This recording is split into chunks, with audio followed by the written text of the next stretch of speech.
ഭാര്യയെ ശ്വാസം മുട്ടിച്ച് കൊലപ്പെടുത്തിയെന്ന് ഭർത്താവിന്റെ മൊഴി. പാലക്കാട് തൃത്താല ഒതളൂർ കൊങ്ങശ്ശേരി വളപ്പിൽ ഉഷ നന്ദിനിയാണ് മരിച്ചത്. ഭർത്താവ് മുരളീധരനെ തൃത്താല പോലീസ് കസ്റ്റഡിയിലെടുത്തു. കിടപ്പിലായ ഭാര്യയെ കൊലപ്പെടുത്തി വിവരം ബന്ധുക്കളുടെ വാട്സാപ്പ് ഗ്രൂപ്പിൽ അറിയിച്ച് ഭർത്താവ്.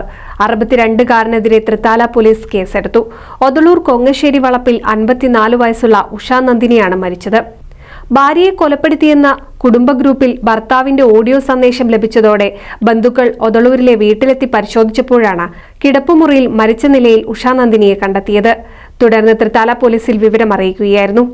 ഉഷ മരിച്ചു എന്നും ഉഷയെ ഞാൻ കൊന്നു എന്നുമാണ് 13 സെക്കൻഡ് ദൈർഘ്യമുള്ള ഓഡിയോ സന്ദേശത്തിൽ മുരളീധരൻ കുടുംബ ഗ്രൂപ്പിൽ പങ്കുവച്ചത്.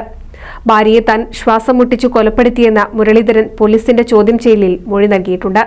ഇയാളെ പിന്നീട് തൃത്താല പോലീസ് കസ്റ്റഡിയിലെടുത്തു. ഷൊർണൂർ ഡിവൈഎസ്പിയും സ്ഥലത്തെത്തിയിരുന്നു.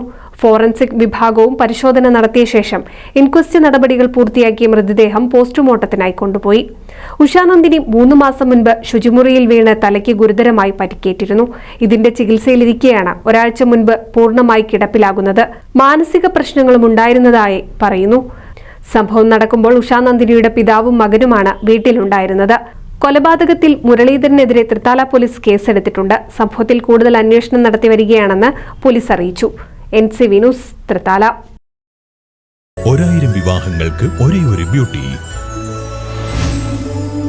സിൽക്സ്, എടപ്പാൾ, ചാവക്കാട്, തൃപ്രയാർ, പുത്തനത്താണി, പെരിന്തൽമണ്ണ.